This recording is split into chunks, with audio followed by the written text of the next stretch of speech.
Hello दोस्तों, welcome to toppers Galaxy. तो जैसा कि आप सब जानते हैं, हम ये बार इसका न्यू बैच लेके आए हैं जो कि हमारा शक्ति बैच है, जिसमें हम एक्सपेक्टेड मॉडल पेपर आपसे सॉल्व कराते हैं। इसके साथ ही हम रिलेटेड टू लिटरेचर और जितने भी सारे ग्रामर के रूल्स होते हैं वो सारे ही क्वेश्चन हमारे यूट्यूब चैनल पर अवेलेबल है। जो लोग हमारे साथ नए जुड़े हैं वो जाके हमारे यूट्यूब चैनल में वो सारी ही वीडियोस देख सकते हैं और ग्रामर से रिलेटेड अपने सारे ही डाउट्स को क्लियर कर सकते हैं। तो जो भी दोस्तों, जो भी सीरियस एस्पिरेंट्स होंगे और जो लोग EMRS की तैयारी कर रहे हैं, उन्हें पता होगा कि EMRS का ये जो 80 मार्क है बहुत इंपॉर्टेंट रोल प्ले करता है आपके सिलेक्शन में दोस्तों, बहुत इंपॉर्टेंट रोल प्ले करता है आपके सिलेक्शन में दोस्तों। क्योंकि ये जो पेपर है वो 2 पार्ट्स में बटा हुआ है ना।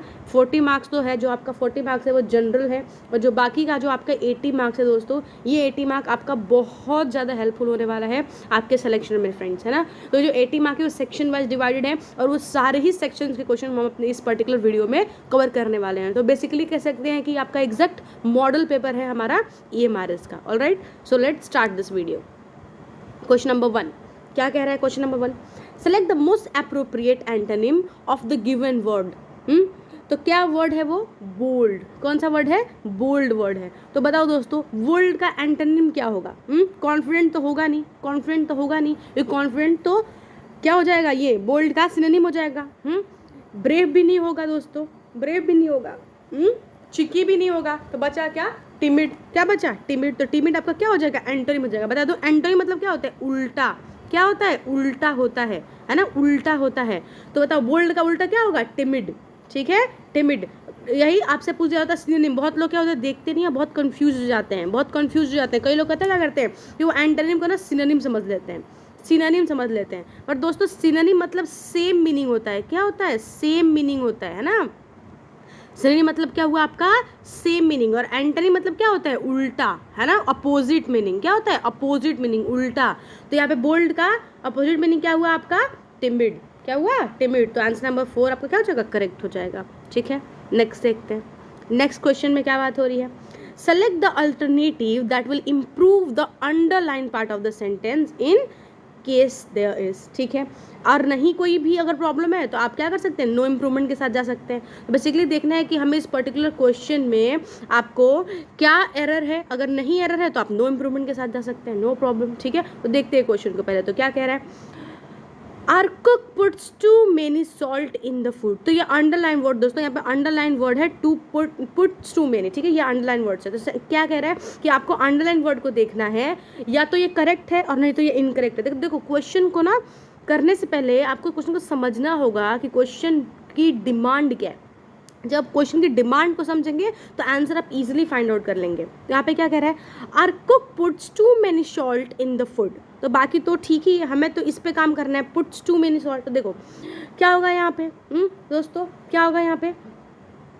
आर कुक, यहाँ पे एक ही बात हो रही है, सिंगुलर की बात हो रही है। आर कुक मतलब हमारे एक ही कुक है ना, हम our cook puts too many. तो यहाँ पे क्या है? एक ही कुक के बारे में बात कर रहे हैं। तो क्या होगा? पुटिंग तो होगा नहीं, कंटिन्यूअस टेंस तो है नहीं है, कंटिन्यूअस टेंस तो है नहीं, तो ये नहीं होगा। क्या है? सिंपल है ना, सिंपल टेंस है। यहाँ पे तो आएगा नहीं आपका ING, तो बिल्कुल नहीं आएगा, क्योंकि ING किसमें लगता है? कंटिन्यूअस में लगता है ना।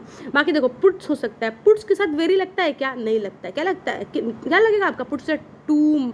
क्या लगेगा आपका पुट्स के साथ? टू मच लगेगा। तो our cook puts too much salt in the food. क्यों? क्योंकि जो सॉल्ट है वो अनकाउंटेबल नाउन है। सॉल्ट क्या है आपका? अनकाउंटेबल नाउन है। ठीक है, तो our cook puts too much salt in the food, यानी कि थर्ड वाला आपका क्या हो जाएगा? करेक्ट हो जाएगा। देखिए कितना इजी क्वेश्चन था दोस्तों, कितना इजी क्वेश्चन था।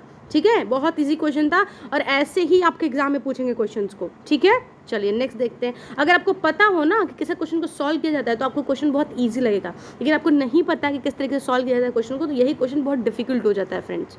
ठीक है, नेक्स्ट क्वेश्चन देखते हैं। नेक्स्ट क्वेश्चन क्या कह रहा है? Identify the segment in the sentence which contains the grammatical error. आपको ये जो पर्टिकुलर सेंटेंस है, इस सेंटेंस में से ग्रामेटिकल एरर फाइंड आउट करना है कि क्या ग्रामेटिकल एरर है इसमें। क्या ग्रामर एरर है इस सेंटेंस में से। ठीक है, तो देखिए क्या कह रहा है सेंटेंस। क्या है हमारा? Prema is the girl in my class who write beautiful poem. यही कह रहा है। क्या कह रहा है कि Prema is the girl in my class. मेरे क्लास में कौन सी लड़की है? प्रेमा नाम की लड़की है। किसकी नाम की लड़की है? प्रेमा नाम की लड़की है।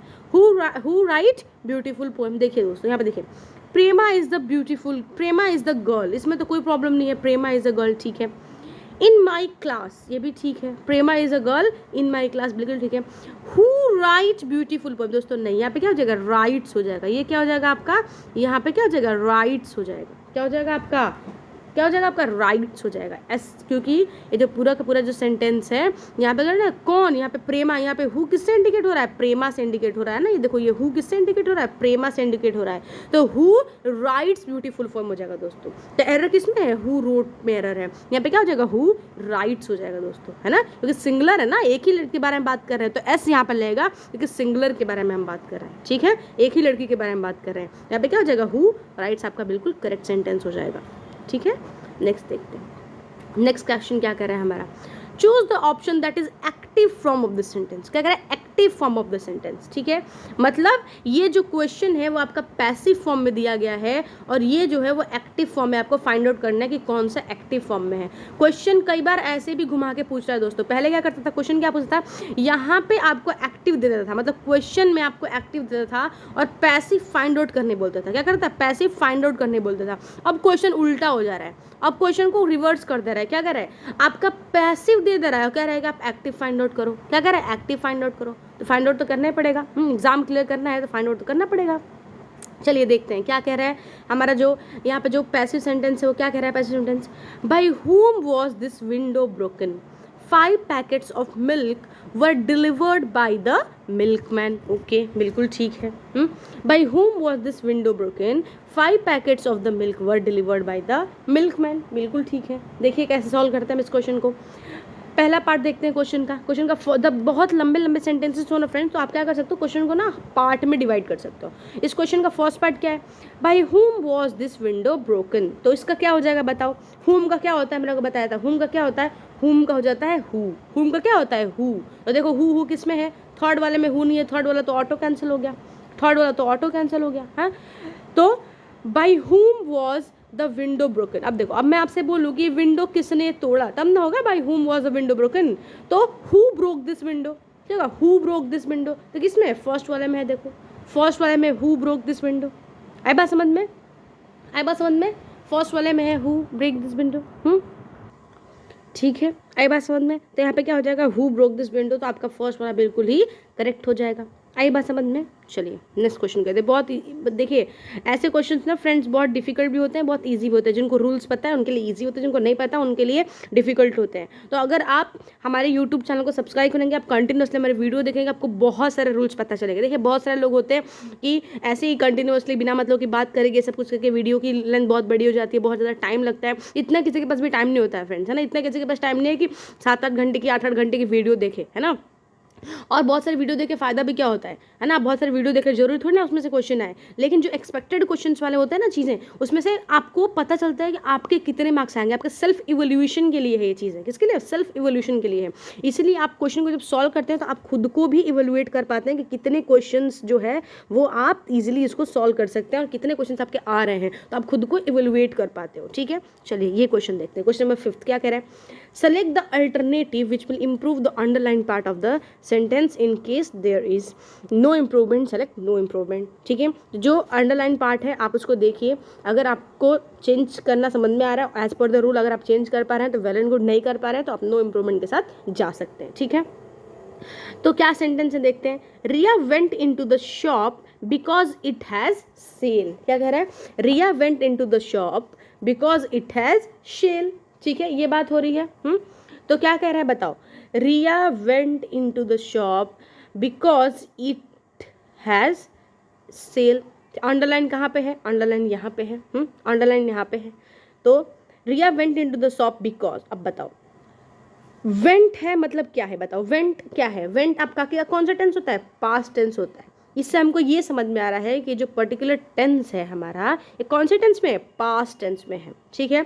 जब पास्ट टेंस में है तो उसमें प्रेजेंट आएगा कैसे, ये तो आएगा नहीं, ये भी नहीं आएगा, ये भी नहीं आएगा, बचा क्या, this one, it had sale. अब कोई बोलेगा नो इम्प्रूवमेंट क्यों नहीं आएगा, है ना, कई लोगों का दिमाग में आएगा कि नो इम्प्रूवमेंट क्यों नहीं आ रहा, क्योंकि हमें ऑलरेडी पता है कि वेंट पास्ट में है और हैड भी क्या है, पास्ट में है। तो हम क्यों नो इम्प्रूवमेंट के साथ में जाएंगे, इट हैड सेल आएगा। आई बात समझ में आपको, क्या आएगा, इट हैड सेल आएगा, आई बात समझ में आपको।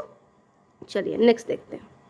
नेक्स्ट क्वेश्चन क्या कह रहा है friends, select the word which is correct spelling. देखो दोस्तों, स्पेलिंग से रिलेटेड क्वेश्चन आपके एग्जाम में आएंगे ही आएंगे, है ना, आएंगे ही आएंगे स्पेलिंग से रिलेटेड, कोई भी कितना भी कर ले। आपको पता है जो EMRS का आपका 40 मार्क वाला सेगमेंट है ना, 40 मार्क वाला सेगमेंट है, ठीक है। देखिए 2 पार्ट्स में डिवाइड है ना आपका, जो पेपर 1 और पेपर 2, बाकी 80 मार्क में है आपका, बाकी जो पहला वाला है वो तो 40 मार्क में है ही। तो जो 40 मार्क वाला सेगमेंट है उसमें भी आपको जो है क्वेश्चंस पूछेंगे, उसमें से भी हो सकता है कि स्पेलिंग से रिलेटेड क्वेश्चन पूछ दें, लेकिन स्पेलिंग से रिलेटेड क्वेश्चन से भाग नहीं सकते। ऐसे क्वेश्चंस तो आपके एग्जाम में 1 मार्क के लिए आएंगे, पता है, ये बहुत ईजी टू गेन मार्क्स होते हैं, बहुत ईजी टू गेन मार्क्स होते हैं, ठीक है। आप इजीली कर सकते हो इन क्वेश्चंस को, ठीक है। तो क्या कर रहा है, select the word which is correct spelling, correct spelling के साथ में बताओ कौन सा करेक्ट स्पेलिंग है इसमें, बताओ क्या है, गारंटी, गारंटी, ये क्या है, ये करेक्ट स्पेलिंग है इसमें। आप सुनते होगे ना, किसी शॉप पे जाओगे या फिर कोई भी चीज़ आप खरीदते हो तो देखते हो गारंटी वारंटी है या नहीं, गारंटी वारंटी है या नहीं दोस्तों। अब जिसको भी पता हो difference between guarantee and warranty, comment box में कमेंट करके बताओ क्या है गारंटी और वारंटी में डिफरेंस क्या है, कमेंट बॉक्स में बताओ, ठीक है। चलो नेक्स्ट देखते हैं, नेक्स्ट क्या है, नेक्स्ट क्वेश्चन क्या कह रहा है, क्वेश्चन नंबर 7 क्या कह रहा है, choose the option that is indirect form of the sentence. क्या कह रहा है, choose the option that is indirect form of the sentence, ठीक है। तो इसमें देखिए क्या है question, Vandana said I am being drop to office today, Vandana said I am being drop to office today, ठीक है। Vandana said I am being drop to office today, ठीक है। तो ये सेंटेंस किस में आपके, ये डायरेक्ट फॉर्म में सेंटेंस है, किस में, डायरेक्ट में है, और आपको क्या करना है, आपको इसको इनडायरेक्ट फॉर्म में लेके आना है, ठीक है।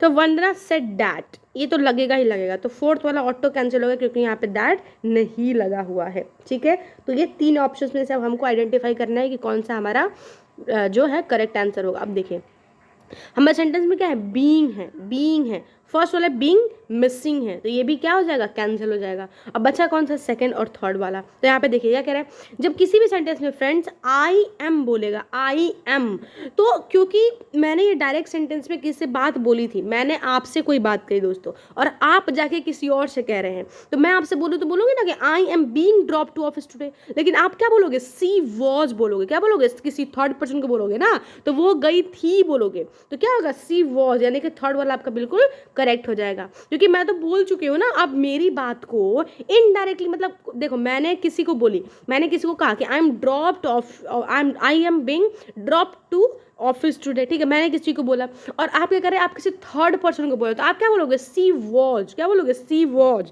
मैं ड्रॉप हुई थी ना, सी वॉज बोलोगे आप, ठीक है। तो इसलिए क्या होगा, ऑप्शन नंबर सी, मतलब option number 3 will be the correct one. आई बस 1 में आपको, ठीक है। नेक्स्ट देखते हैं, नेक्स्ट क्वेश्चन क्या कह रहा है दोस्तों, क्या कह रहा है नेक्स्ट क्वेश्चन, नेक्स्ट क्वेश्चन कह रहा है कि select the word which mean the same as the group of the words given, ठीक है। One who plans the steps and move in a dance, बताओ ऐसा कौन है, इन चारों में से ही ऐसा कौन है जो कि प्लान करता है, स्टेप्स जो है, हम डांसिंग स्टेप्स होता है, डांसिंग स्टेप्स को प्लान करता है और मूवमेंट्स को भी प्लान करता है। बताओ, जो डांस आप करते हैं ना, डांस हम सब डांस करते हैं, तो डांस के स्टेप्स को, डांस के मूव्स को कौन प्लान करता है दोस्तों, क्या बोलते हैं उसको दोस्तों, क्या बोलते हैं उसको, कोरियोग्राफर बोलते हैं। क्या बोलते हैं, कोरियोग्राफर बोलते हैं दोस्तों। कोरियोग्राफर होता है जो कि प्लान करता है डांस से रिलेटेड वाली चीज़ों को, हमको क्या बोलते हैं, कोरियोग्राफर बोलते हैं, ठीक है। नेक्स्ट देखते हैं, नेक्स्ट क्वेश्चन क्या कह रहे हैं दोस्तों, identify the segment in the sentence which contains the grammatical error. इसमें से किस में एरर है वो हमें फाइंड आउट करना है, किस में एरर है। तो क्या कह रहा है दोस्तों इस क्वेश्चन में, ध्यान से देखिए क्वेश्चन को, क्या कह रहा है, identify the segment in sentence which contains the grammatical error, मतलब आपको इसमें से ग्रामर एरर फाइंड आउट करना है बेसिकली, देखा जाए तो, ठीक है। 21 वाले पार्ट में इस क्वेश्चन के जो क्वेश्चन दिया हुआ है, ये जो क्वेश्चन दिया हुआ है इसके किस वाले पार्ट में क्या है, ग्रामरिकल एरर है, ग्रामर एरर है, ठीक है। चलिए फाइंड आउट करते हैं कौन से वाले पार्ट में है। क्या कह रहा है, Rahul was ready to accept any job even a part time one, ठीक है। ये हमारा क्वेश्चन है, हमको फाइंड आउट करना है इसमें से एरर, ठीक है। तो देखिए राहुल वॉज रेडी, बिल्कुल ठीक है, Rahul was ready, no problem, for accept any job, ठीक है, even in a part time one, ये भी ठीक है। देखिए दोस्तों, कभी भी ना फॉर एक्सेप्ट नहीं होता, क्या होता है, टू होता है, ये फिक्स प्रिपोजिशन है, क्या होता है, टू होता है, तो क्या हो जाएगा, टू एक्सेप्ट हो जाएगा, ठीक है, क्या हो जाएगा, टू एक्सेप्ट हो जाएगा, मतलब एरर किस में, फोर्थ वाले में है। Rahul was ready to accept any job, ठीक है, तो यहाँ पे क्या हो जाएगा आपका, एक्सेप्ट में क्या हो जाएगा, एरर हो जाएगा, तो फोर्थ वाला में आपका क्या है, ग्रामेटिकल एरर है, ठीक है। नेक्स्ट क्वेश्चन देखिए, जिसको पता होगा उसके लिए कितना इजी होगा, जिसको पता होगा उसके लिए कितना इजी होगा, जिसको नहीं पता है वो ऑब्वियसली रॉन्ग करके आएगा क्वेश्चन, बेमतलब नेगेटिव मार्किंग हो जाएगी, है ना। तो आपको रूल्स पता होना चाहिए सबसे पहले तो, ठीक है। ये क्वेश्चन देखिए, फिलिंग द ब्लैंक्स वाले भी फ्रेंड्स क्वेश्चन बहुत एग्जाम में आ रहे हैं, और EMRS के भी एग्जाम में आपको ऐसे ही क्वेश्चन मिलेंगे, फिलिंग द ब्लैंक्स वाला आपको क्वेश्चन ऐसे ही मिलने वाले हैं, ठीक है। तो देखिए क्या कह रहा है, in the following passage some words have been deleted, ठीक है, इसमें से इस पैसेज में से कुछ वर्ड्स क्या डिलीट कर दिए गए हैं, filling the blanks with the help of the, ठीक है, आपको कुछ ऑप्शन दिए रहेंगे, देखो ये कुछ ऑप्शन है ना, इन ऑप्शन में से आपको चूज करके करेक्ट वर्ड यहाँ पे फिल करना है फ्रेंड्स, ठीक है। तो पढ़ते हैं सबसे पहले तो question, select the most appropriative option for each blank, ठीक है, कर लेंगे, ठीक है। अब यहाँ से क्वेश्चन हमारा यहाँ से स्टार्ट हो जाता है, यहाँ से हमारा क्वेश्चन स्टार्ट हो जाता है, क्या है क्वेश्चन हमारा, यहाँ से क्वेश्चन क्या है, क्वेश्चन हमारा, तो हमारा क्वेश्चन है, chemical additives have a cosmetic effect, additives are dash used in the food industry, colour dash food attractive, colour creates interest, flavor and aroma dash food are important for marketing dash flavor and aroma present in food have an appetizing effect on। ये आपका दोस्तों question रहा full, ठीक है।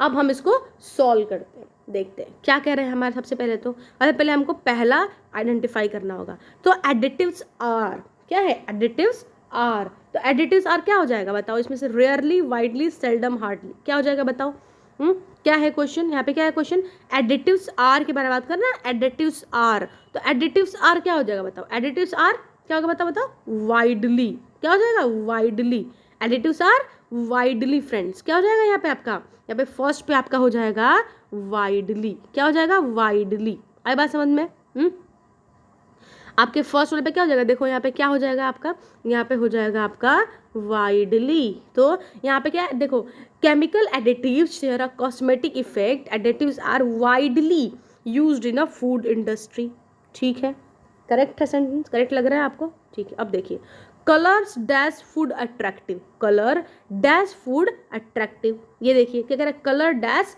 Food attractive, आप बताओ क्या होगा, colour that makes food attractive, mix होगा ना, colour that mix food attractive, हाँ, तो यहाँ पे क्या आ जाएगा बताओ, यहाँ पे क्या आ जाएगा बताओ, यहाँ पे आपका आ जाएगा मिक्स, क्या आ जाएगा मिक्स दोस्तों, क्या आ जाएगा आपका मिक्स, तो यहाँ पे आपके मिक्स आ जाएगा, ठीक है। चलिए नेक्स्ट देखते हैं, नेक्स्ट क्वेश्चन देखते हैं, नेक्स्ट क्या कह रहे हैं, नेक्स्ट पहले थर्ड वाला देखते हैं, यहाँ पे थर्ड वाले में क्या कह रहा है कि makes food attractive, colour creates interested, बिल्कुल ठीक है, कलर क्या होता है, फूड को बहुत ज़्यादा इंटरेस्टिंग शो करता है, बहुत ज़्यादा अच्छा दिखता है, अच्छे अच्छे कलर किसी दिखता है, किसी अट्रैक्ट हो जाते हैं ना।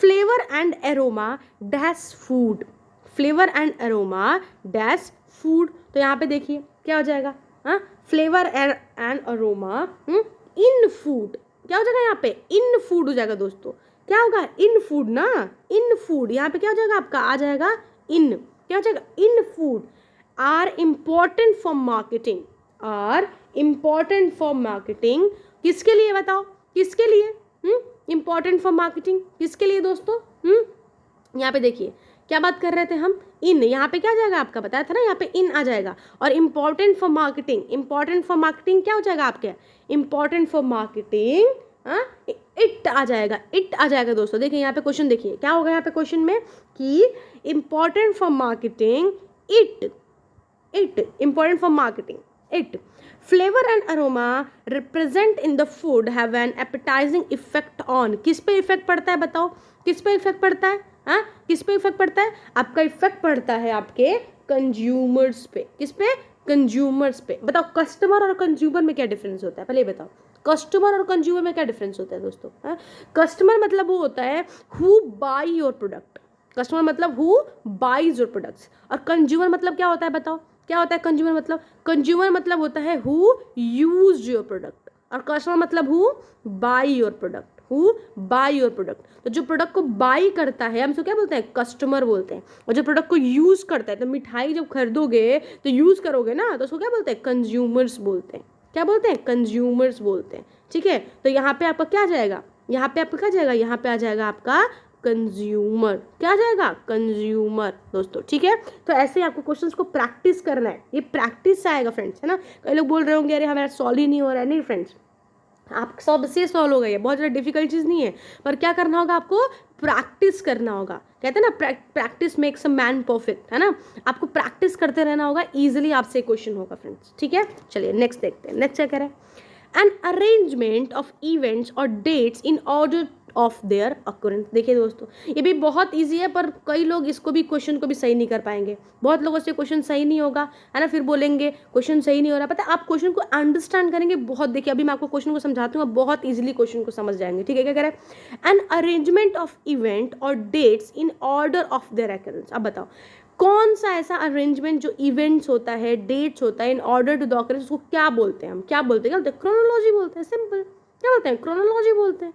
कितना इजी क्वेश्चन है, ठीक है, अंडरस्टैंड करोगे बहुत इजीली कर लोगे। ये देखिए दोस्तों, यहाँ पे क्या कह रहा है, ये जो क्वेश्चन है डायरेक्ट टू इनडायरेक्ट के क्वेश्चन है। कैसे क्वेश्चन है, डायरेक्ट टू इनडायरेक्ट का क्वेश्चन है, ठीक है। हमने ऐसे क्वेश्चन किए भी हुए हैं, लास्ट जो वीडियो है, जो लोग हमारे साथ नए जुड़े हैं, मैंने बता दूं, या फिर जिन्होंने नहीं देखा है मैंने बता दूं, हमारी एक जो वीडियो है डायरेक्ट इनडायरेक्ट पे और एक्टिव पैसिव पे है, ठीक है। आप इजीली उससे एक्टिव पैसिव करना, डायरेक्ट इनडायरेक्ट करना बहुत इजीली सीख सकते हैं, ठीक है। तो आप पहले वो भी वीडियो देख सकते हैं ताकि आप ऐसा क्वेश्चन करना सीख ले। फ्री के मार्क्स होते हैं फ्रेंड्स, फ्री के मार्क्स होते हैं, ठीक है। देखिए, Akshay said I am making biryani today, ठीक है। तो अक्षय सेड दैट, सभी में वही है, बिल्कुल ठीक है।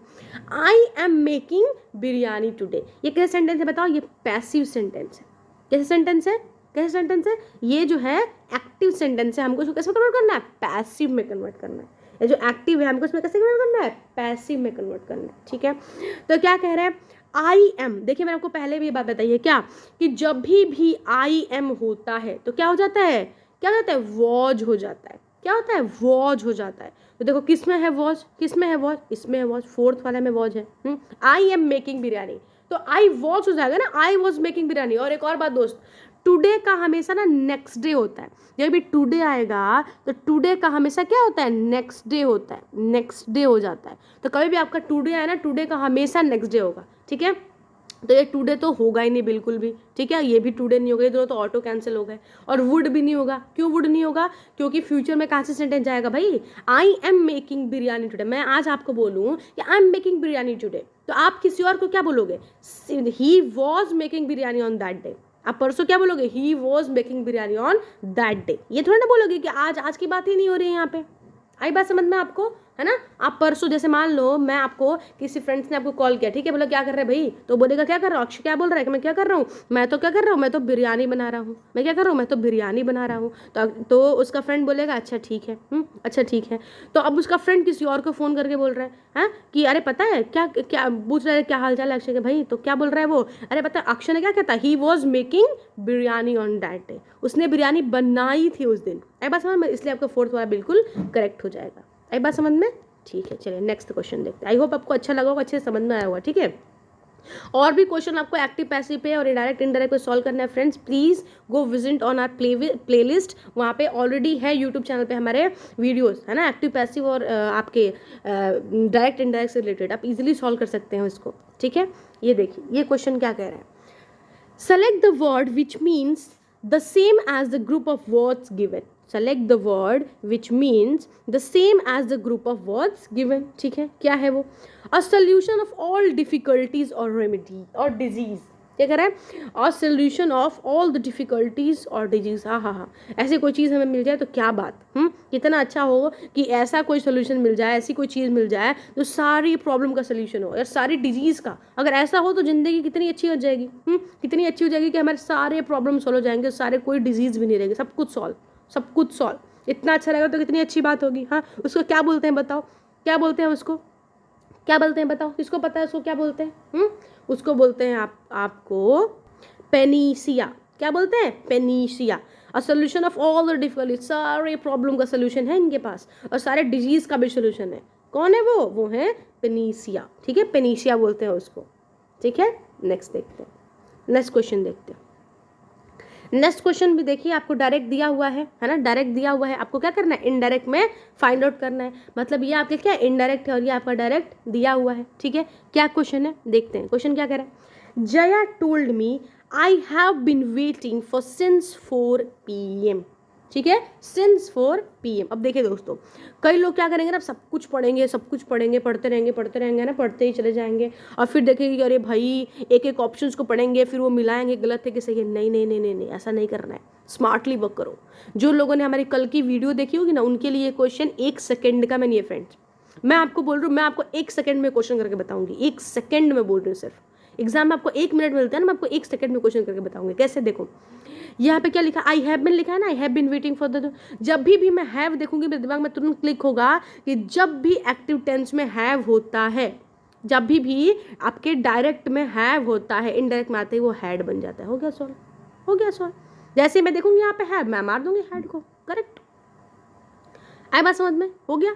तो आई हैव बीन वेटिंग, यहाँ पे क्या कह रहा है, I have been waiting for you since 4 PM।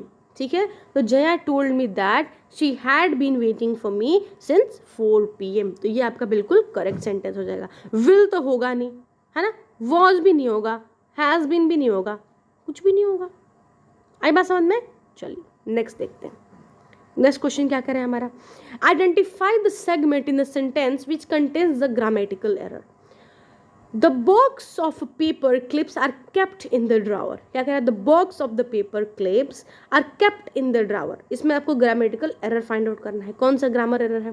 तो the box of a paper मतलब क्या है, एक पेपर है, अ box of a paper clips है ना, एक बॉक्स है जिसमें क्या है, पेपर क्लिप्स है। आर केप्ट दोस्तों गलत है, यहीं पे क्या हो जाएगा, इज हो जाएगा, क्योंकि एक ही बॉक्स के बारे में बात हो रहा है। जब एक ही बॉक्स के बारे में बात हो रहा होता है तो इज का यूज होता है, ना कि आर का। तो करेक्ट ऑप्शन क्या हो जाएगा, ये इसी में आपका एरर है, इसी में आपका एरर है। यहाँ पे क्या होगा, इज हो जाएगा, is kept.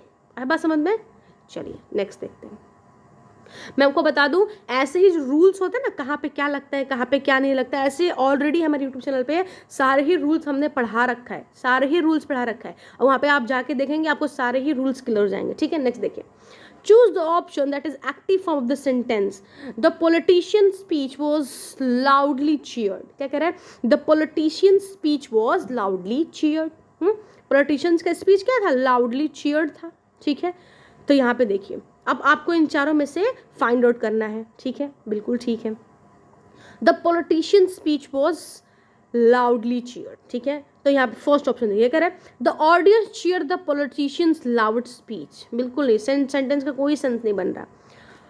Audience was loudly cheered by the politician speech, बिल्कुल नहीं।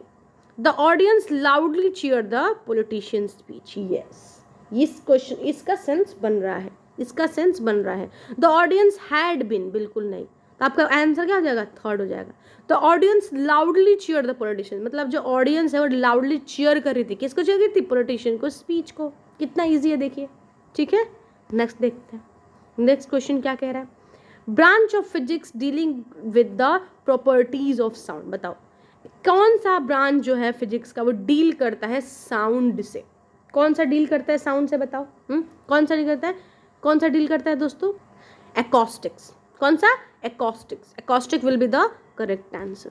ठीक है, नेक्स्ट देखते हैं। नेक्स्ट क्वेश्चन क्या कर रहा है, select the alternative that will improve the underline part of the sentence in the case there is no improvement. अगर नहीं है कोई भी एरर तो आप नो इम्प्रूवमेंट के साथ में जा सकते हैं। एरर किस पे है आपका, इस पे आपका अंडरलाइन है। आप ये वाला क्वेश्चन को ध्यान से पढ़ सकते हैं। अगर इस अंडरलाइन सेंटेंस में आपको प्रॉब्लम है, वेल एंड गुड, नहीं है, नो एरर के साथ जाइए, नो इम्प्रूवमेंट के साथ में जाइए। ठीक है, तो क्या है क्वेश्चन, पहले देखते हैं। You have to wear this uniform whether you like it और नॉट। बिल्कुल ठीक है, वेदर यू लाइक्स इट और नॉट है, वेदर यू लाइक्स इट और नॉट। देखिए दोस्तों, लाइक्स इट क्या, वेदर यू लाइक इट और नॉट ना, तो पहला वाला ही आपका बिल्कुल ठीक है, वेदर यू लाइक इट और नॉट।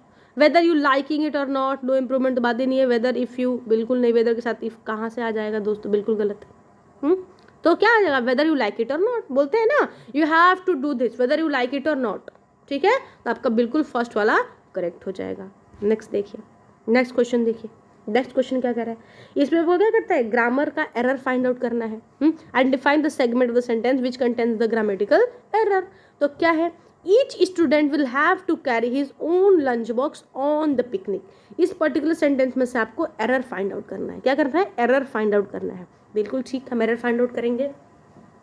करेंगे एरर फाइंड आउट। तो कह रहा है each student will have to carry, क्या कह रहा है, ईच स्टूडेंट, इसमें तो कोई प्रॉब्लम ही नहीं है, will have to carry, no problem, his own lunch, no problem, on the picnic, दोस्तों ऑन द पिकनिक नहीं, क्या होता है, इन द पिकनिक होगा ना, इस ऑन की जगह क्या आ जाएगा, इन आ जाएगा, इन द पिकनिक होता है।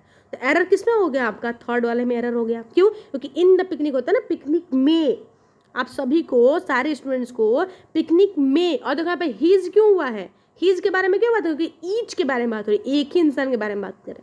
जब भी सेंटेंस के स्टार्टिंग में ईच लगता है ना, तो क्या होगा यहाँ पे आपका सिंगुलर ही आता है, ठीक है। नेक्स्ट देखते हैं, नेक्स्ट क्वेश्चन क्या कह रहा है, क्या कह रहा है next question, select the most appropriate meaning of the underline idiom. Idiom जो है आपका कौन सा ईडियम है, नाउ फेस द म्यूजिक, ये आपका ईडियम है इन द गिवन सेंटेंस। तो आपको ईडियम का क्या मतलब है, सेंटेंस को पढ़ने के बाद आपको इस ईडियम का क्या मतलब समझ में आता है, वो आपको आंसर यहाँ पे बताना है। तो क्वेश्चन क्या कह रहा है, I told you not to play the prank but you didn't listen, now face the music, ठीक है। I told you not to play the prank, आजकल लोग बहुत प्रैंक करते हैं, बहुत प्रैंक करते हैं। तो यहाँ पे सेंटेंस क्या कह रहा है, I told you not to play the prank but you didn't listen, पर मैं आपको पहले ही बोला था भाई आप प्रैंक मत करो, लेकिन आपने सुनी नहीं। नाउ फेस द म्यूजिक, अब आप नाउ फेस द म्यूजिक मतलब क्या हो गया बताओ, नाउ एक्सेप्ट द ब्लेम, नहीं मैंने आपको मना किया था, आपने मेरी बात नहीं मानी, so now face the music मतलब now you have to accept, accept the blame now, accept the blame now, ठीक है। पुट ऑन ईयरफोन्स नहीं, पुट ऑन द सॉन्ग्स, ये तो बिल्कुल भी नहीं होता। एक्सेप्ट द ब्लेम आपका क्या हो जाएगा, बिल्कुल करेक्ट आंसर हो जाएगा। नेक्स्ट देखिए, नेक्स्ट क्वेश्चन क्या कह रहा है, देखिए PQRS वाले क्वेश्चन है, PQRS वाले क्वेश्चन भी आपके एग्जाम में आते ही आते हैं। इवन बाकी तो आप देखोगे DSSB वगैरह क्वेश्चन पेपर में तो 2020 आते हैं, इवन 2020 आते हैं फ्रेंड्स, तो आप इसे निग्लेक्ट नहीं कर सकते हो, ठीक है, आपको पढ़ना ही पड़ेगा, ठीक है। तो इवन ये हमारे इसमें 20 तो नहीं आएगा, पर आपको 5-6 क्वेश्चन देखने मिलेंगे ये PQRS से, ठीक है। Given below 4 jumble sentences, pick the option of the given correct order, ठीक है। तो यहाँ पे देखिए क्या कह रहा है, 25th वाला क्वेश्चन हमारा क्या कह रहा है, ए क्या कह रहा है, he became rich and build on their father's business, ठीक है। बी क्या कह रहा है, after their father's death the greedy Kasim married a wealthy woman. C Ali Baba married a poor woman and settled into a trade of woodcutter. D क्या कह रहा है, Ali Baba and his elder brother Qasim were sons on a merchant, बिल्कुल ठीक है। अब देखिए, अब हमको इसको फ्रेम करना है अरेंजमेंट में, करेक्ट जो अरेंजमेंट है इसका, उस अरेंजमेंट में हमें इसे फ्रेम करना है। तो देखिए सबसे पहले देखिए कभी भी इस सेंटेंस को करने का क्या तरीका होता है कि हम फाइंड आउट करते हैं कि इसका फर्स्ट सेंटेंस कौन सा हो सकता है। यहाँ पे फर्स्ट सेंटेंस क्या हो सकता है, Ali Baba and his elder brother Kasim were the sons of the merchant, ये आपका क्या हो जाएगा, बिल्कुल फर्स्ट वाला हो जाएगा, क्या वाला हो जाएगा, फर्स्ट वाला हो जाएगा, ठीक है। अब सेकेंड देखो, सेकेंड क्या हो जाएगा, after their father's death they greedy, तो फर्स्ट वाला मतलब डी हो जाएगा ना, तो ये और ये तो कैंसिल हो गया, देखो ये दोनों डी से स्टार्ट है, ठीक है। अब डी के बाद क्या है, देखो Ali Baba and the elder brother Qasim were the sons of a merchant. After their father's death, the greedy Qasim married a wealthy woman. After their father's death, the greedy Qasim married a wealthy woman. मतलब B हो जाएगा, D के बाद B किस में है, second वाले में है, ये आपका करेक्ट हो जाएगा। उसके बाद क्या कह रहा है, he became rich and built on their father's business. उसके बाद Ali Baba married a poor woman and settled into the trade of a woodcutter. आई बात समझ में आपको, देखो बन गया स्टोरी, एक क्या स्टोरी बना हमारा यहाँ पे, क्या स्टोरी बना यहाँ पे हमारा बताओ, क्या स्टोरी बना दोस्तों, स्टोरी बना कि Ali Baba and his elder brother Kasim were 2 sons of merchant. ये मर्चेंट के क्या थे, दोनों बेटे थे, कौन कौन, एक का नाम क्या था, एक का नाम था अली बाबा, क्या नाम था, अली बाबा, और दूसरे का नाम क्या था, कासिम, कासिम नाम था, ठीक है। तो इन दोनों ने क्या किया, दोनों ने क्या किया, इनके फादर की जैसे डेथ हुई तो द ग्रीडी कासिम जो था काफी बहुत ग्रीडी था, उसने किससे शादी कर ली, वेल्दी वुमन से शादी कर ली, किससे शादी कर ली, वेल्दी वुमन से, and he become rich and build their father's business. और फिर अली बाबा क्या, वो Ali Baba married a poor woman, उसने एक पुअर वुमन से शादी की, and settle into a trade of wood cutter. आई स्टोरी समझ में, आपको बेसिकली इसमें स्टोरी फ्रेम करनी होती है, आप स्टोरी जैसे ही फ्रेम कर लोगे आप इजीली आपको समझ में आ जाएगा कि आपका किसका कौन सा आपका करेक्ट आंसर होगा। तो अब करेक्ट आंसर क्या होगा, आपका सेकंड वाला करेक्ट आंसर होगा, ठीक है। चलिए नेक्स्ट क्वेश्चन देखते क्या कह रहा है इस क्वेश्चन में.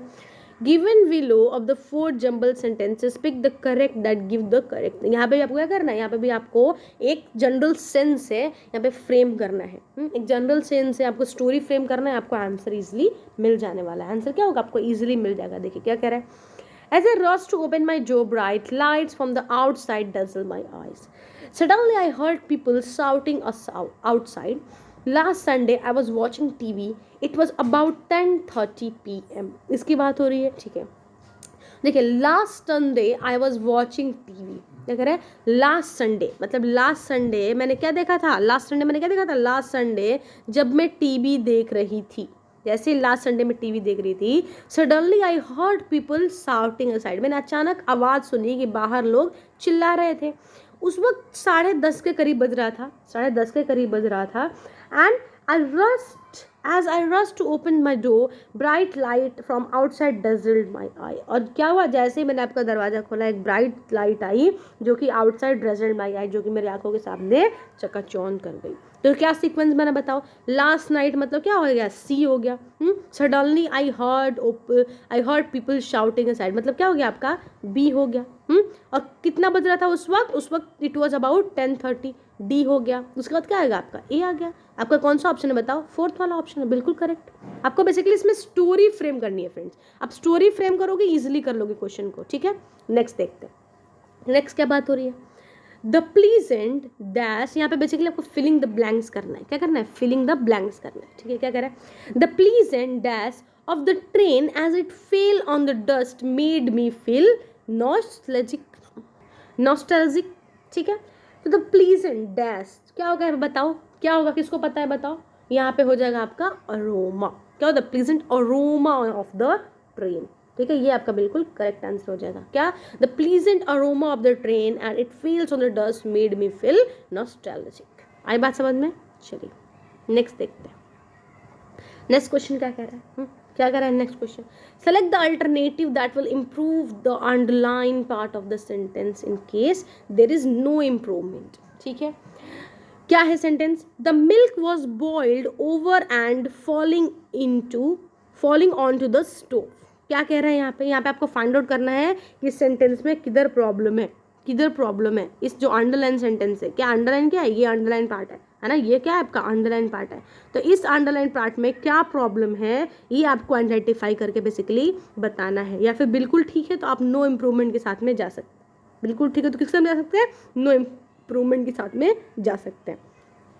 तो सेंटेंस क्या है फ्रेंड्स, देखते हैं सेंटेंस क्या है. सेंटेंस क्या कह रहा है, the milk has boiled over the falling on to the stove. देखिए the milk has boiled over, तो फॉल्स तो होगा नहीं, फॉलन ऑन टू नहीं होगा. फॉलिंग ऑन टू, देखो यहाँ पे देखो फॉलिंग ऑन टू हो भी सकता है, बताती हूँ कैसे हो सकता है, बताती हूँ. फॉल ओवर, देखो ओवर मतलब गिरना, मतलब क्या, fall over in the stove नहीं होगा. इन द स्टोव क्या होता है, स्टोव के अंदर थोड़ा ना गिरेगा, तो ये तो अपने आप कैंसिल हो गया. और फॉल्स इनटू द स्टोव ये भी नहीं होगा, है ना. अब देखिए the milk has boiled over the falling on to the stove हो सकता है, फॉल नहीं, क्योंकि गिर रहा है. यहाँ पे मिल्क बॉयल हो रहा है तो गिर रहा है किस पे, स्टोव पे गिर रहा है. किस पे गिर रहा है, स्टोव पे. तो fallen on to the stove हो सकता है. तो आंसर नंबर सेकंड आपका बिल्कुल करेक्ट हो जाएगा. आंसर नंबर सेकंड आपका बिल्कुल करेक्ट हो जाएगा, ठीक है. नेक्स्ट देखिए, ठीक है. नेक्स्ट क्वेश्चन देखते हैं. Select the most appropriative meaning of the underline idiom given, है ना. क्या है ईडियम, the girl their relationship has run into rough weather ever since they fall in love with the same girl, ठीक है. यहाँ पे हमको देखना है कि अप्रोप्रिएट मीनिंग क्या है अंडरलाइन वर्ड की. क्या अप्रोप्रिएट मीनिंग है, ठीक है. तो हमको तो यही फाइंड आउट करना है सबसे पहले तो, ठीक है. सबसे पहले तो हम ये देखते हैं कि अंडरलाइन कहाँ पे है आपका, ये है अंडरलाइन पार्ट है.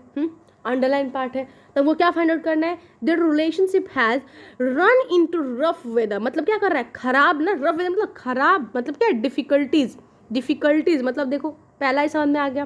कूल तो होगा नहीं क्योंकि यहाँ पर रफ वेदर के बारे में बात कर रहा. कूल तो होगा नहीं, स्ट्रॉन्गर भी नहीं होगा क्योंकि रफ वेदर कभी स्ट्रॉन्गर कैसे होने लग गया. प्लीजेंट भी नहीं होगा. बचा कौन सा, first, experience difficulties. The relationship has experience difficulties ever since they are following in love with the same girl. आई बात समझ में. चलिए नेक्स्ट देखते हैं.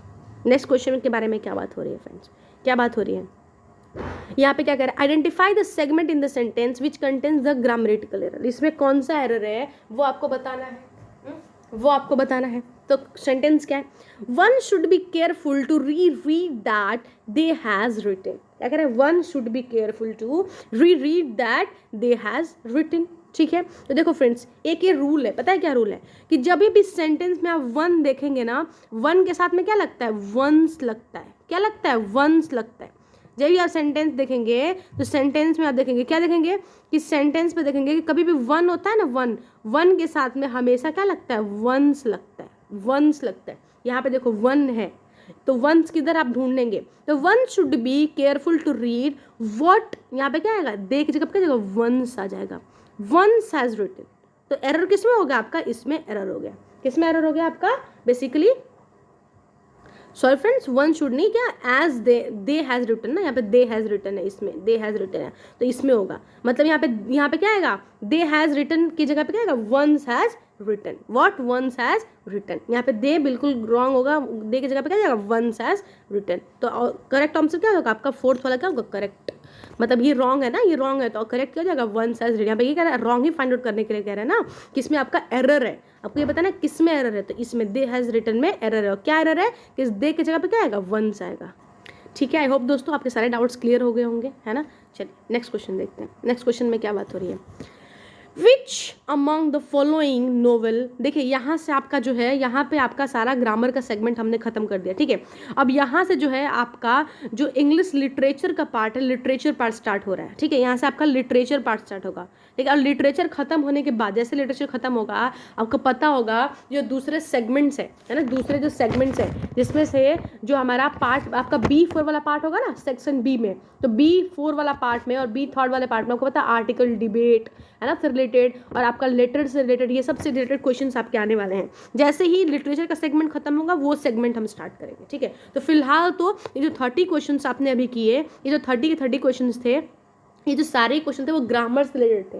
अब ये जैसे ग्रामर का सेगमेंट यहाँ पे खत्म हो गया, और हम यहाँ से अब आपके लिटरेचर का पार्ट स्टार्ट कर रहे हैं। ठीक है, देखिए अब क्या है लिटरेचर का 31st question, which among the following novel did Hemingway use the term the lost generation in the epigraph. अब बताओ, जो हेमिंगवे हैं, हेमिंगवे ने कौन से अपने एपिग्राफ में the lost generation term use किया है, बताओ किसमें किया है, अ सन ऑल्सो राइजेस में। फ्रेंड्स, हेमिंगवे ने द सन ऑल्सो राइजेस में जो इनका एक एपिटाफ है, उसमें द लॉस्ट जनरेशन का यूज किया है। तो option number 1 will be the correct answer. Next देखिए, नेक्स्ट क्या कह रहा है, फिलिंग द ब्लैंक्स यहाँ पे बताना है आपको। Bengaluru is a beautiful city which dash the modern with the tradition. बताओ क्या आएगा आपका आंसर, क्या आएगा, क्या कह रहा है, Bengaluru is a beautiful city dash the modern with the tradition. तो यहाँ पे क्या आएगा बताओ, ब्लिंक्स आएगा फ्रेंड्स। क्या आएगा, ब्लिंक्स आएगा। तो Bengaluru is a beautiful city which blinks the modern with the tradition, ये आपका बिल्कुल करेक्ट हो जाएगा। ठीक है, नेक्स्ट देखिए, नेक्स्ट क्या कह रहा है, देखिए फ्रेंड्स, ये जो क्वेश्चन है बहुत इंपॉर्टेंट है। आपको पता है एनईपी से भी रिलेटेड क्वेश्चन आपके एग्जाम में पूछने मिलेगा, आपको एनईपी से भी रिलेटेड आपको क्वेश्चन आपको एग्जाम में देखने मिलेगा। और देखिए, इसलिए मैं कह रही हूँ ना, ये जो पर्टिकुलर वीडियो है बिल्कुल अप्रोप्रिएट है, बिल्कुल अप्रोप्रिएट है एज पर द एग्जाम, है ना, as per the exam concern.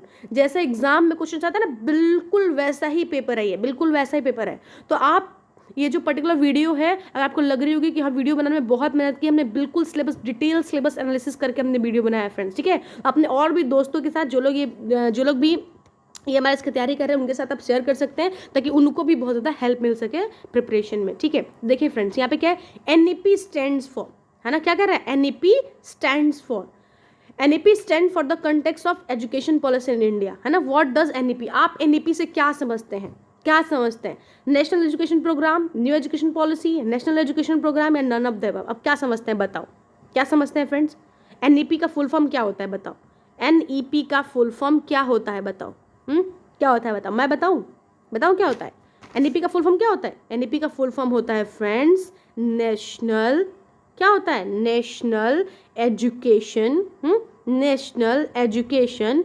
Policy, national education policy होता है आपका एनईपी का फुल फॉर्म। तो यहाँ पे क्या हो जाएगा, नन ऑफ द अबव आपका आंसर होगा, क्योंकि कोई ऑप्शन है ही नहीं, नेशनल एजुकेशन पॉलिसी है ही नहीं कोई, न्यू एजुकेशन पॉलिसी है नहीं होता, नहीं होता, प्रोग्राम तो बिल्कुल भी नहीं होता। तो नन ऑफ द अबव आपका क्या हो जाएगा, न्यू एजुकेशन पॉलिसी। देखिए कितना कंफ्यूज करने वाला क्वेश्चन था। कई लोग क्या होता है न्यू एजुकेशन पॉलिसी मार के आते हैं एग्जाम में, कितने लोग न्यू एजुकेशन पॉलिसी मार के आते हैं एग्जाम में, बिल्कुल गलत है। क्या होता है, नेशनल एजुकेशन पॉलिसी आपका करेक्ट आंसर है। ठीक है, नेक्स्ट देखते हैं। नेक्स्ट क्या करें, what is the primary focus of the national education policy 2020, बताओ। नेशनल एजुकेशन पॉलिसी जो कि 2020 की आई है, इसका प्राइमरी फोकस क्या है फ्रेंड। देखो ऐसे क्वेश्चंस आपके एग्जाम में बनेंगे जो कि बहुत इजी होंगे, इजी टू अंडरस्टैंड होंगे, पर बहुत कंफ्यूज भी करेंगे आपको, बहुत कंफ्यूज भी करेंगे। तो क्या होगा, न्यू एजुकेशन पॉलिसी जो आई है 2020 में, वो क्या प्राइमरी फोकस क्या है उसका। प्राइमरी फोकस है promoting vocational education, insuring inclusiveness and equitable equality education, privatizing and education system, reducing the number of schools. देखो reducing the number of schools तो किसी भी एजुकेशन सिस्टम का फोकस हो ही नहीं सकता। ठीक है, प्राइवेटिंग एजुकेशन सिस्टम ये भी नहीं हो सकता, प्रमोटिंग वोकेशनल एजुकेशन हो सकता है, पर उससे ज़्यादा इंपॉर्टेंट उन्होंने जो है उनका प्राइमरी फोकस है ensuring inclusiveness and equitable quality education, कि बच्चों को क्वालिटी एजुकेशन मिले। बच्चे जो इंक्लूसिव क्लासेस में ना, इंक्लूसिव क्लासेस में हो और उनको इक्विटेबल और क्वालिटी एजुकेशन पर उन्होंने बहुत ज़्यादा फोकस किए फ्रेंड्स, क्वालिटी एजुकेशन में बहुत ज़्यादा फोकस किया उन्होंने। तो बेसिकली 2020 न्यू एजुकेशन पॉलिसी में हम देखेंगे कि उनका प्राइमरी फोकस क्या आ रहा है, कि इंश्योर करना, क्या इंश्योर करना, कि इंक्लूसिवनेस एंड इक्विटेबल और क्वालिटी एजुकेशन बच्चों को मिले फ्रेंड्स। इसलिए आपका बी ऑप्शन बिल्कुल सही हो जाएगा। ठीक है, नेक्स्ट क्वेश्चन देखते हैं। नेक्स्ट क्वेश्चन क्या कह रहा है, the NEP 2020 aims to replace the 10+2 structures friends. पहले क्या होता था, हम पहले क्या करते थे, हम पहले 10 तक पढ़ लेते थे और बाद में 2 और क्लास पढ़ते थे, उसके बाद चूज करते थे कि हमको क्या करना है और क्या नहीं करना आने वाले फ्यूचर में। ठीक है, पर अभी जो 10+2 स्ट्रक्चर है, इस 10+2 स्ट्रक्चर को गवर्नमेंट ने स्कूल सिस्टम में कैसे डिवाइड किया है, 5+3+4 स्ट्रक्चर। ठीक है, अब ऐसा डिवाइड किया गवर्नमेंट ने, कैसे, 5+3+4 स्ट्रक्चर में अब हम डिवाइड कर चुके हैं। ठीक है, चलिए नेक्स्ट देखते हैं। What the minimum percentage of gross enrolment ratio, जो GER का आपका रेशियो है, targeted the higher education in the NEP 2020 by 2025। कौन सा टारगेट किया है फ्रेंड्स, बताओ क्या टारगेट किया है दोस्तों, 50% का टारगेट किया है। उनका मिनिमम परसेंटेज GER का है 50%, जो कि उनको 2035 तक अचीव करना है। और उन्होंने कब डिसाइड किया, ये 2020 में डिसाइड किया। बेसिकली उन्होंने डिसाइड किया कि 2020 से 2035 तक हमको कितना परसेंट टारगेट लेके चलना है, 50% का टारगेट लेके चलना है। ठीक है, नेक्स्ट देखते हैं।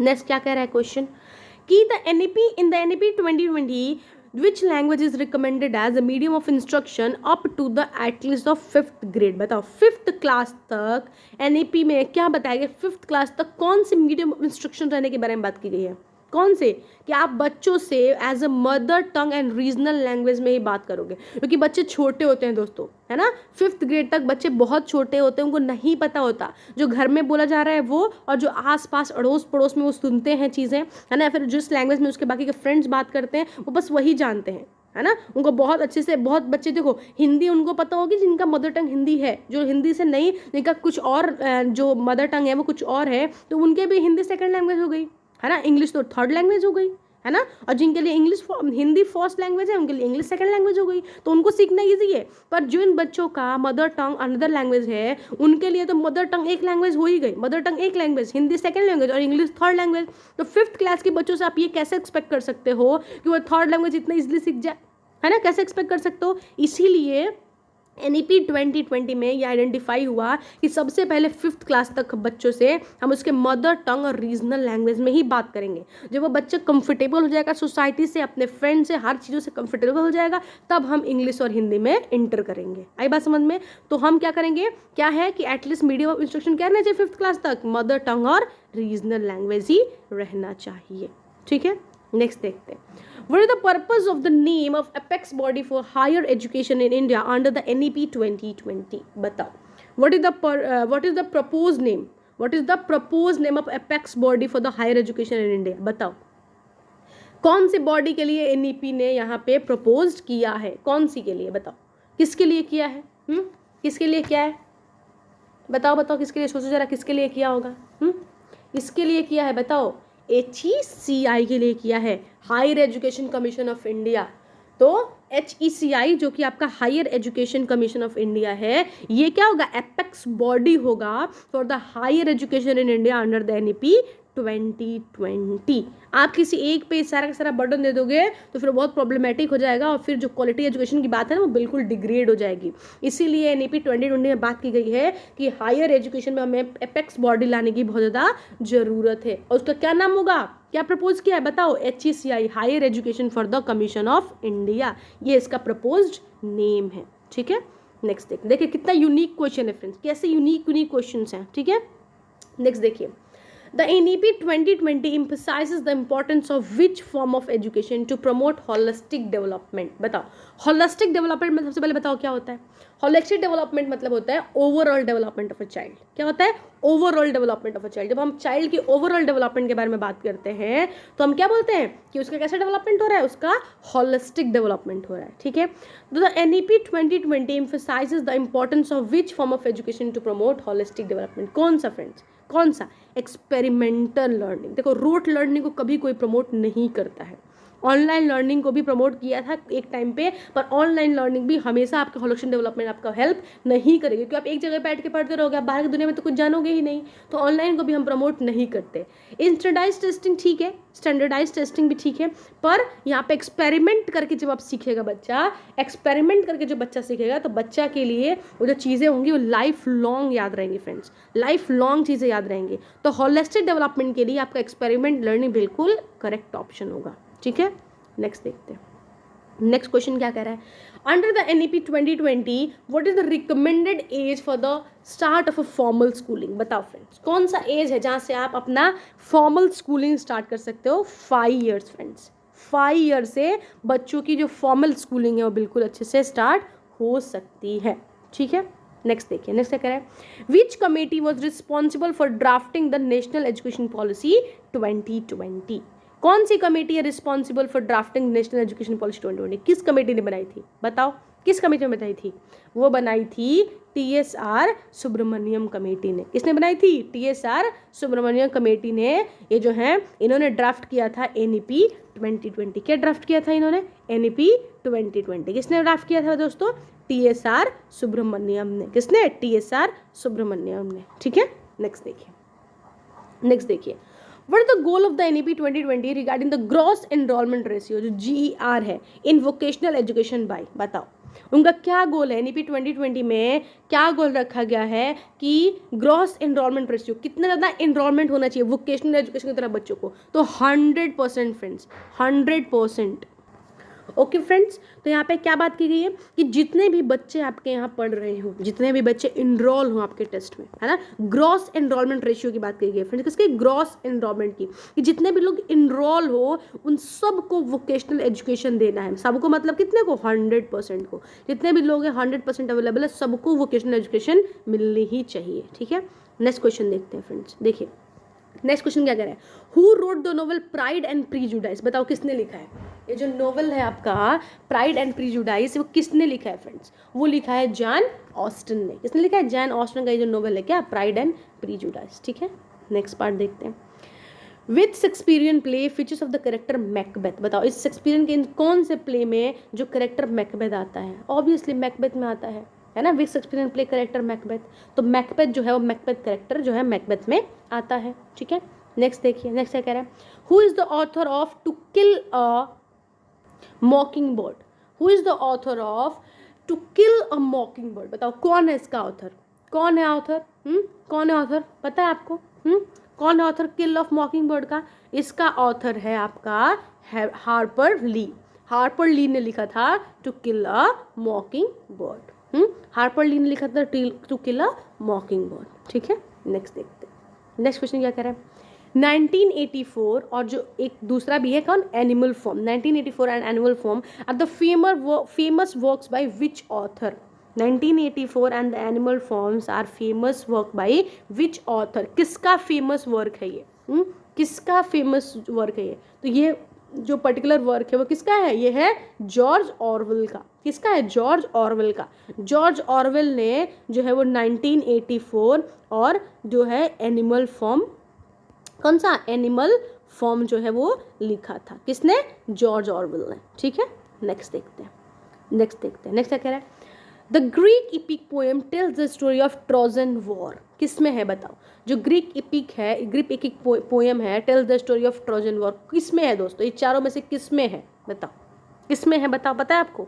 ये है आपका इलियाड में फ्रेंड्स। इलियाड में द ग्रीक इपिक पोएम जो कि ट्रोजन वॉर के बारे में बात करता है, ट्रोजन वॉर की स्टोरी के बारे में बात करता है, वो इलियाड में मेंशन है। ठीक है, नेक्स्ट क्वेश्चन देखते हैं। नेक्स्ट क्वेश्चन क्या है? Who wrote the Gothic novel, who wrote the Gothic novel Frankenstein? ठीक है, किसने लिखा है बताओ, किसने लिखा है? ये लिखा है आपके मर्सी शैली ने, जो कि वाइफ थी किसकी? पीबी शैली की। किसकी वाइफ थी? पीबी शैली की। और ये देखो रोमांटिसिज्म में भी, रोमांटिसिज्म में भी आप देखोगे, जब सेकेंड जनरेशन की बात करोगे, सेकेंड जनरेशन की बात करोगे, सेकेंड जनरेशन में पीवी शैली और मर्सी शैली दोनों आते हैं फ्रेंड्स। ठीक है, तो ये जो आपका नोवेल है कौन सा? फ्रैंकेस्टियन, किसने लिखा है? मर्सी शैली ने लिखा है। किसने लिखा है? मर्सी शैली ने लिखा है। ठीक है, नेक्स्ट क्वेश्चन देखते हैं। नेक्स्ट क्वेश्चन के बारे में बात हो रही है। Which play by Arthur Miller is a dramatisation of the Salim which trials? बताओ किसने लिखा है? Which play by the Arthur Miller, है ना, आर्थर मिलर की जब हम बात करते हैं, dramatisation of the Salim which trial, बताओ किसने किया? बताओ क्या आंसर होगा इसका? ये आंसर क्या होगा? इसका आंसर हो जाएगा आपका द क्रूसिबल। क्या आंसर हो जाएगा? The crucible. ये आपका बिल्कुल फर्स्ट वाला बिल्कुल करेक्ट आंसर होगा, द क्रूसिबल। ठीक है, नेक्स्ट क्वेश्चन देखते हैं। नेक्स्ट क्वेश्चन क्या कह रहा है? In which novel would you find the character, कौन सा character friends? Huckleberry Finn. Huckleberry Finn, इसमें से ये जो नोवेल है इसमें से कौन सी नोवेल का करेक्टर है फ्रेंड्स? कौन सी नोवेल का करेक्टर है? तो in Adventures of Huckleberry Finn, इसका करेक्टर है कौन? Huckleberry Finn. ठीक है, नेक्स्ट देखिए क्या कह रहा है। Who wrote the poem Raven? किसने लिखा है दोस्तों ये पोएम? ये लिखा है एडगर एलन पो ने। किसने लिखा है? एडगर एलन पो ने। इनका जो है वो पोएम है कौन सा? राविन। ठीक है, ये देखिए ये क्वेश्चन क्या कह रहा है? The Great Gatsby in the seat in which decade? किस डिकेट्स की बात हो? ये बता रही है 1920 की। द ग्रेट गाट्सबाई है वो 1920 में ही लिखा गया था। ठीक है, 1920 में सेट था। ठीक है, the Romeo and Juliet which family the Juliet belongs to? मतलब जो रोमियो एंड जूलियट है, किसने लिखा है रोमियो एंड जूलियट? ये लिखा है शेक्सपियर ने। तो शेक्सपियर का जो रोमियो एंड जूलियट है उसमें से जो जूलियट है वो किस फैमिली से बिलोंग करती है? तो वो बिलोंग करती है कैपुलेट फैमिली से फ्रेंड्स। और जो मॉन्टेग्यू है, मॉन्टेग्यू ये फैमिली है, इससे रोमियो बिलोंग करता है। तो मॉन्टेग्यू से कौन बिलोंग करता है फ्रेंड्स? मॉन्टेग्यू से बिलोंग करता है आपका रोमियो। कौन? रोमियो। और जो कैपुलेट है, कैपुलेट किससे बिलोंग करती है? ये जूलियट से। तो जूलियट जो है वो कैपुलेट फैमिली से बिलोंग करती है, रोमियो जो है वो मॉन्टेग्यू फैमिली से बिलोंग करता है। तो क्वेश्चन में क्या पूछा है कि in Romeo and Juliet which family does Juliet belongs from? तो किससे? कैपुलेट से। ठीक है, नेक्स्ट देखते हैं। नेक्स्ट क्वेश्चन क्या कह रहा है? Who is the author of the poem the Waste Land? कौन है ऑथर भाई? टी.एस. इलियट है। कौन है? टी.एस. इलियट है। ठीक है, नेक्स्ट क्वेश्चन देखो। Crime and Punishment is a novel written by? बताओ किसने लिखा है? कौन सा? क्राइम एंड जो पनिशमेंट है ये जो नोवेल है किसने लिखा है फ्रेंड्स? किसने लिखा है बताओ? ये लिखा है आपके फ्योडर डोस्टोवेस्की ने। ठीक है, तो ऑप्शन नंबर 1 आपका क्या आ जाएगा? बिल्कुल करेक्ट आंसर हो जाएगा। नेक्स्ट देखते हैं। नेक्स्ट देखें, हु ब्रॉन्टेस सिस्टर रोट जाने आवड़ी? बताओ किसने लिखा है? किसने लिखा है? विच ब्रॉन्टी सिस्टर रोट जाने आवड़ी? किसने लिखा है बताओ? ये लिखा है आपके चार्लोटे ब्रॉन्टी ने। किसने लिखा है? चार्लोटे ब्रॉन्टी ने। नेक्स्ट देखिए, 100 Years of Solitude is a famous novel written by? 100 Years of Solitude बताओ किसने लिखा है? किसने लिखा है? 100 Years of Solitude famous novel है। किसका फेमस नोवेल है? इन चारों में से किसका फेमस नोवेल है 100 Years of Solitude? तो ये नोवेल है गैब्रियल गार्सिया का। किसका नोवेल है? गैब्रियल गार्सिया का। कौन सा? 100 Years of Solitude। Next question देखते हैं फ्रेंड्स। नेक्स्ट क्वेश्चन क्या कह रहा है? Tin the Catcher in the Rye, who is the protagonist and narration? क्या आंसर हो जाएगा इसका? इसका हो जाएगा हॉल्डन क्लूफील्ड। किसका हो जाएगा? हॉल्डन क्लूफील्ड। तो इसलिए द करेक्टर जो है द, यहाँ पे क्या बात हो रही है? कैचर इन द रे, who is the protagonist in the narrator? ठीक है, कौन है? हॉल्डन क्लूफील्ड। ठीक है, नेक्स्ट देखते हैं। नेक्स्ट क्या बात हो रही है? Who is the author of the Old Man and the Sea? ये बिल्कुल सिंपल क्वेश्चन है फ्रेंड्स, है ना। एक आध सिंपल क्वेश्चन देते ही है। क्या होगा? Ernest Hemingway. अर्नेस्ट हेमिंगवे का है क्या? The Old Man and the Sea. बहुत ही अच्छी प्यारी पोएम है, बहुत ही अच्छी प्यारी आपकी जो स्टोरी है इसकी, आप इसकी स्टोरी देखिएगा फ्रेंड्स। ठीक है, नेक्स्ट देखिए। What is the full title of mercy शैली फ्रैंकस्टाइन। इसका क्वेश्चन हमने ऑलरेडी किया हुआ है फ्रेंड। बताओ क्या है फुल टाइटल? इसका फुल टाइटल है फ्रैंकस्टाइन द मॉडर्न प्रोमेथियस। ठीक है, ये इसका बिल्कुल फुल नेम हो गया, फुल टाइटल हो गया। ठीक है, ये क्वेश्चन देखिए, इस जो न्यू क्वेश्चन में क्या बात हो रही है? हाँ फ्रेंड, इसमें क्या बात हो रही है कि who wrote the play A Streetcar Named Desire. किसने लिखा है ये जो प्ले है? कौन सी play? Streetcar Named Desire. किसने लिखी है बताओ, किसने लिखी है फ्रेंड्स? ये लिखी है आपके टेनेसी जॉनसन ने। किसने लिखी है? टेनेसी जॉनसन ने। ठीक है, नेक्स्ट क्वेश्चन देखते हैं। नेक्स्ट क्वेश्चन है इन जेके रोलिंग हैरी पॉटर। दोस्तों हैरी पॉटर तो सभी ने देखी होगी, है ना, series. What is the name of the Harry's pet owl? जो हैरी का पेट रहता है आउल, उसका क्या नाम होता है? क्या नाम होता है बताओ?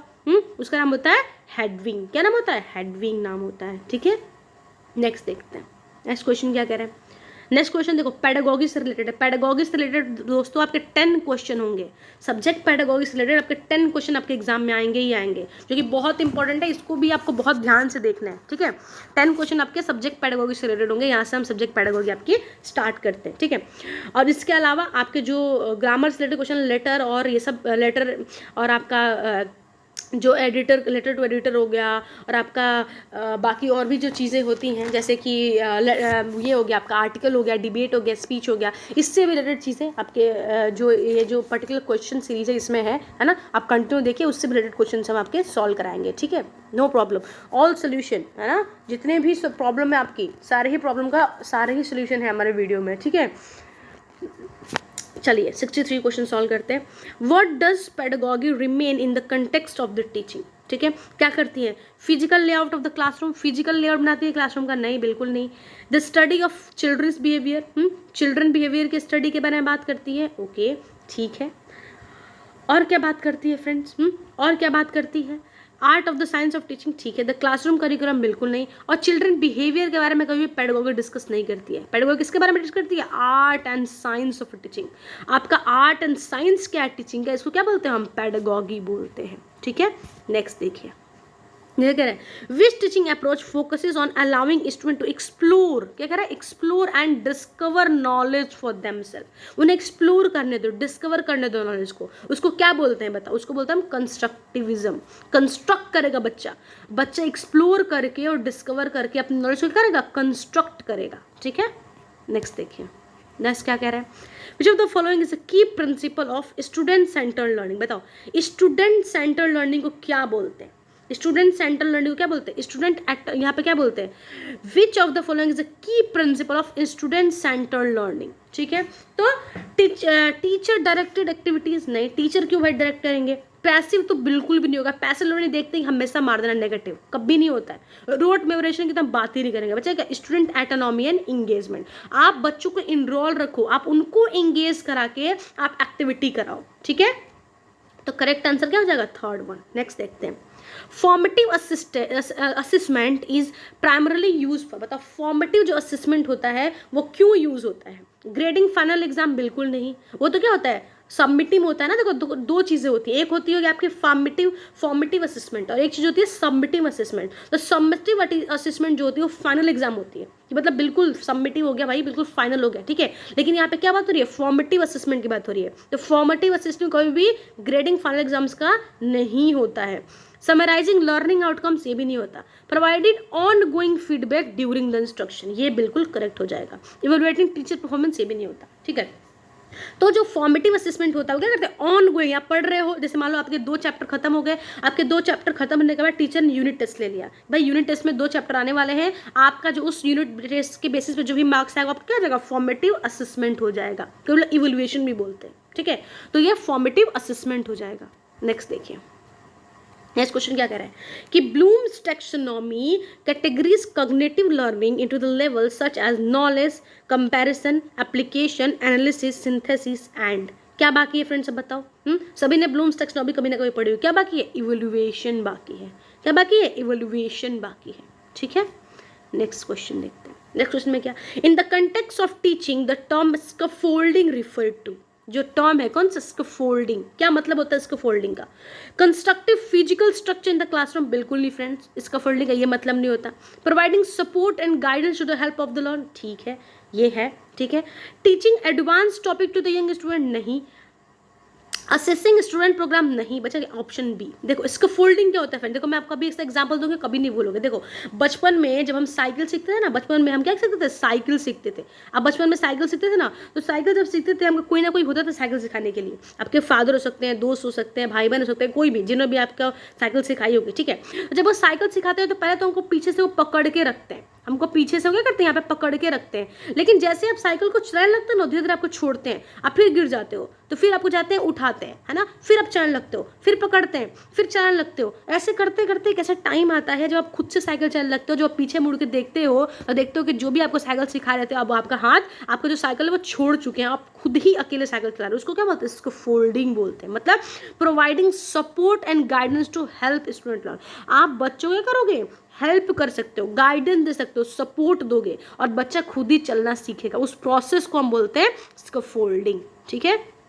नेक्स्ट देखते हैं, नेक्स्ट क्या कह रहा है, नेक्स्ट क्या कह रहा है, नेक्स्ट कह रहा है which learning theory suggested that learning occurs through by observing and imitating others. बताओ क्या होता है, उसको क्या बोलते हैं, हम इसको क्या बोलते हैं, बताओ। बिहेवियरिज्म बोलते हैं, नहीं, बिहेवियरिज्म दूसरी चीज़ है। कॉग्निटिविज्म नहीं, सोशल लर्निंग थियरी होती है वो। आप सोसाइटी में चीज़ों को ऑब्जर्व करते हो, वहाँ से चीज़ों को सीखते हो, उसको इमिटेट करते हो। कैसी लर्निंग होगी वो, सोशल लर्निंग थियरी हो गई, ठीक है। तभी तो बोलते हैं ना, बच्चा जो देखेगा वो सीखेगा, है ना, वही सोशल लर्निंग थियरी होती है। नेक्स्ट देखते हैं, नेक्स्ट क्वेश्चन क्या कर रहा है, डिफरेंशिएटेड इंस्ट्रक्शन इन्वॉल्व्स, ठीक है।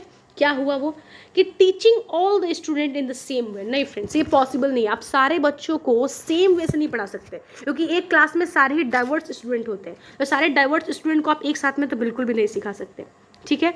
क्या कह रहा है, adapting instruction to meet diverse need of the student, yes friends, ठीक है। फोकसिंग solely नहीं, teaching only the most basic concept नहीं, तो क्या कहते हैं, अडेप्ट करोगे इंस्ट्रक्शंस को to meet the diverse need of the student. आप डाइवर्सिटी के हिसाब से, जो भी अभी क्लास में जिस तरह से डाइवर्सिटी होगी, जो भी डाइवर्सिटी की नीड है, उसके हिसाब से आप क्या करोगे, पढ़ाओगे क्लास में, उस हिसाब से आप टीचिंग करोगे अपनी, ठीक है।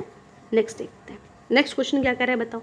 In the context of classroom management what does classroom climate refers to, बताओ क्लासरूम क्लाइमेट किससे रिफर करता है फ्रेंड, क्या होता है क्लासरूम क्लाइमेट और किससे रिफर करता है, तो the temperature of the in the classroom, बिल्कुल नहीं फ्रेंड्स, टेम्परेचर तो बिल्कुल भी नहीं हो सकता।